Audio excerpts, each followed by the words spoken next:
बच्चों स्टार्ट करते हैं चैप्टर जो कि एक पोयम है और वो है समर्पण।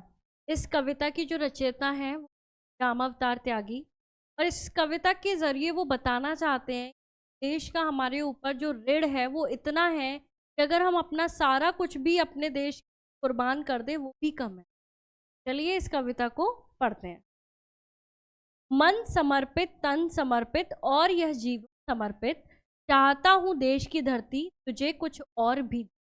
तो इस पोयम कवि कहना चाहते हैं कि जो मेरा मन है वो भी इस धरती को समर्पित है, मेरा तन और ये पूरा जीवन मैं इस धरती को समर्पित करता हूँ, और इसके अलावा भी मैं चाहता हूँ कि अगर और कुछ भी मेरे पास हो वो भी माँ, मैं धरती को माँ माना जाता है तो माँ तुझे समर्पित कर। माँ तुम्हारा ऋण बहुत है मैं अकंचन, किंतु इतना कर रहा फिर भी निवेदन, हाल में लाऊं सजाकर भाल जब भी, कर दया स्वीकार लेना यह समर्पण। तो वो कह रहे हैं कि माँ तुम्हारा ऋण बहुत है और मैं गरीब हूँ। माँ तुम्हारा ऋण बहुत है और मैं गरीब हूँ, लेकिन मैं फिर भी तुमसे यह निवेदन कर रहा हूँ कि अगर मैं थाली में भाल भी लेकर आऊं सजाकर, जब लड़ने के लिए जाते हैं ना सैनिक भाल लेकर, वो कह रहा है कि जब मैं थाली में भाल लेकर आऊं सजाकर तो वो भी तुम जो है स्वीकार कर लेना। गान अर्पित, प्राण अर्पित, रक्त का कण कण समर्पित, चाहता हूं देश की धरती कुछ और भी दूं।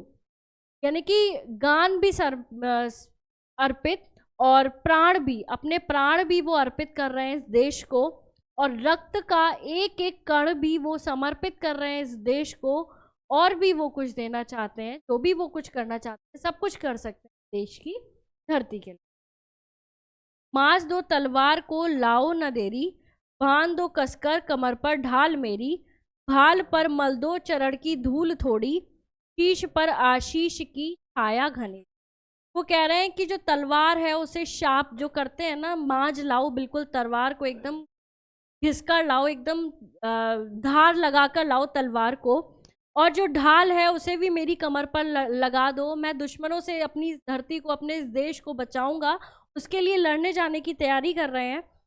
वो कह रहे हैं कि जो चरण की धूल है देश की धरती की वो भी मेरे लगा दो, और शीश पर आशीष की छाया घनेरी, यानी कि जो आशीष है, जो धूल वो लगा रहे हैं वो एक आशीष की तरह ले रहे हैं उसे कि ये आशीर्वाद है इस धरती। स्वप्न अर्पित, प्रश्न अर्पित, आयु का क्षण क्षण समर्पित, चाहता हूं देश की धरती तुझे कुछ और भी दूं। यानी कि जो स्वप्न है, जो सपना भी देखें वो देश का देखें, जो प्रश्न भी करें वो देश के लिए अर्पित करें, और जो अपनी आयु है, अपनी एज है, उसका भी एक एक सेकंड वो देश को समर्पित करना चाहते हैं। तोड़ता हूं मोह का बंधन क्षमा दो, गांव मेरे द्वार घर आंगन क्षमा दो। तो वो क्षमा मांग रहे हैं अपने रिश्तेदारों से, अपने परिवार से, कि मैं सारे बंधन तोड़ रहा हूँ, सारे मोह के बंधन तोड़ रहा हूँ, अपने घर से, अपने गांव से, अपने आंगन से, इन सभी से वो क्या मांग रहे हैं? क्षमा मांग रहे हैं। आज सीधे हाथ में तलवार दे दो और बाएं हाथ में ध्वज को थमा दो।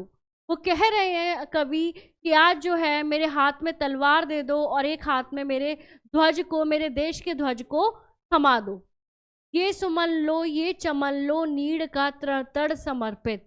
ये सुमन, ये चमन जो भी है ले लो, नीड़ का यानी कि घोंसले का एक तिनका जो है वो समर्पित करना चाहते हैं इस देश के लिए, वो बहुत कुछ करना चाहते हैं। तो इसी तरीके से देश की जो भावना है, देशभक्ति की जो भावना है, वो हर हिंदुस्तानी में होनी चाहिए।